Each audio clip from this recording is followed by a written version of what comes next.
हम मनुष्य, हमें रहने के लिए एक घर चाहिए इस फिजिकल वर्ल्ड में। एक घर जो हमने बनाया है और एक घर जो हमें भगवान द्वारा मिला है, और वो है प्रकृति। इस प्रकृति में हम जो चाहें वो पा सकते हैं, छोटी से छोटी चीज़ तक हम हासिल कर सकते हैं। प्रकृति से हमें रहने के लिए जगह मिल जाती है, खाने के लिए खाना मिल जाता है और सोने के लिए छत भी मिल जाती है। पर फिर भी हम अपना घर बनाते हैं और हमें इस फिजिकल वर्ल्ड में एक साथ भेजा गया है। अब अगर हम आए हैं तो हमें जाना भी पड़ेगा, और ये है मृत्यु। यही एक परम सत्य है। इसका ख्याल हमें पूरे आजीवन काल तक नहीं आता है, और अगर आता है तो वो जल्द ही दिमाग से चला जाता है।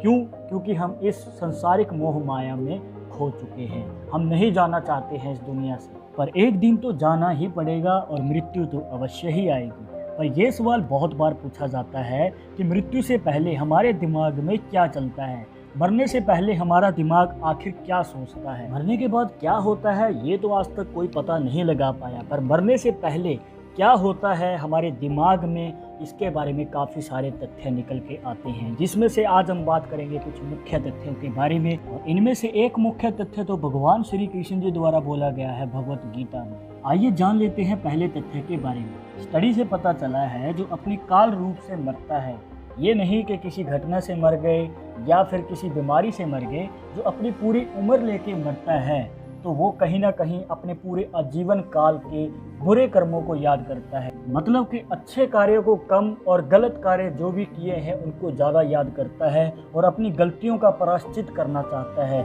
माफ़ी मांगना चाहता है।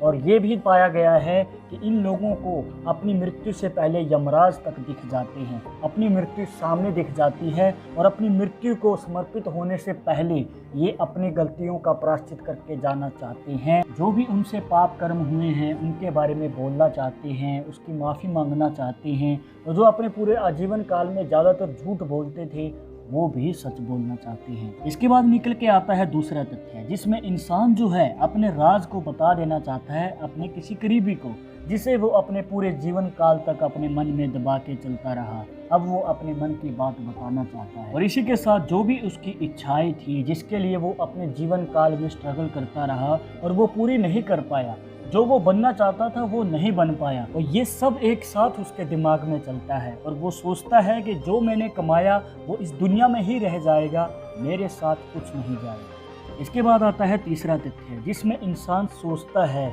कि उसने इस फिजिकल वर्ल्ड में रहते हुए अपनी आत्मा के लिए क्या किया है। कुछ भी नहीं किया, क्योंकि वो इस संसारिक मोह माया में खो चुका था। क्या उसकी आत्मा उसे माफ़ कर पाएगी? और मरने के बाद क्या उसकी आत्मा को अगला जन्म मिल पाएगा? और अगर मिलेगा तो क्या अच्छा जन्म मिल पाएगा? क्या इंसान का शरीर मिल पाएगा? तो हमें ये नहीं होने देना है। अगर आप चाहते हैं कि आपकी आत्मा मृत्यु के समय आपके शरीर से खुशी खुशी विदा ले, तो हमें आत्मा को खुश करना होगा। और अभी आपके मन में ये सवाल होगा कि हम आत्मा को कैसे खुश कर सकते हैं। देखिए, आप अपने रोज़ाना जीवन में जो भी कार्य करते हैं करते रहें। पैसा भी कमाना ज़रूरी है डेली लाइफ जीने के लिए, पर अपने रोज़ाना ज़िंदगी के 24 घंटों में से 20 से 30 मिनट अपने आत्मा के लिए ज़रूर निकालें। और आपको करना क्या है? करना है आपको मेडिटेशन, जिसे ध्यान भी कहते हैं। और ध्यान से बढ़ के आत्मा के लिए और अच्छा गिफ्ट हो ही नहीं सकता। और अगर आप इसके बारे में विस्तार से जानना चाहते हैं, अपनी आत्मा को खुश करना चाहते हैं, तो ऊपर आई बटन पे क्लिक कीजिए। इस टॉपिक के ऊपर सेपरेट वीडियो ऑलरेडी हमारे चैनल पे है, उस वीडियो को देखिएगा जरूर। इसके बाद वो तथ्य जो गीता में कहा गया है, इसमें कहा गया है कि जो इंसान ध्यान में रहता है, जो ज्ञानी होता है और संसारिक वर्ल्ड की मोह माया से दूर रहता है, वो चेतन अवस्था में मरता है। नॉर्मली लोग अचेतन अवस्था में मरते हैं, जिस वजह से वो नहीं जान पाते हैं कि उनकी मृत्यु किस समय होगी, जबकि चेतन अवस्था वाले जान जाते हैं कि किस समय उनकी मृत्यु होने वाली है, और वो अपनी इच्छा व्यक्त कर पाते हैं। और जो श्री कृष्ण भावना अमृत में तर्क के मृत्यु को प्राप्त होते हैं, कहने का मतलब ये है कि जो मृत्यु से पहले श्री कृष्ण जी को याद करते हैं तो वो अचेतन अवस्था में मरते हैं।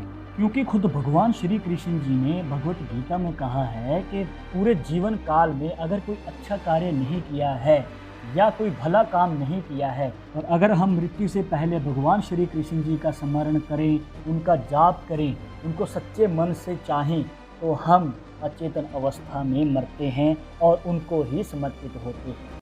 तो ये थी कुछ खास जानकारियाँ उनके बारे में जो काल रूप में मृत्यु को प्राप्त होते हैं। कहने का भाव ये है कि समय के साथ पूरी उम्र लेके मरते हैं, पर उससे पहले उनका दिमाग क्या सोचता है और क्या सोचना चाहिए। आई होप कि आपको ये जानकारी पसंद आई होगी। एक नया टॉपिक ट्राई किया है।